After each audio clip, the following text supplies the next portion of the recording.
12th May Band proudly presents Celebrate Us, a symphonic band concert commemorating the 50th anniversary of its foundation.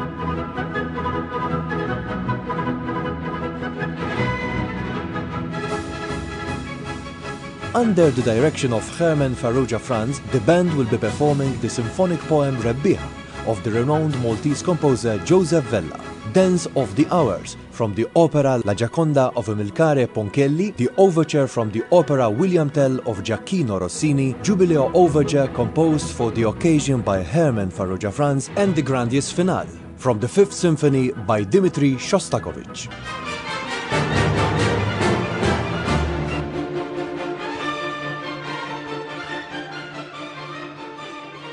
The concert will end with the national premiere of the contemporary Euphonium Concerto of the celebrated British composer Karl Jenkins. It will be performed by the renowned and much celebrated British soloist David Childs.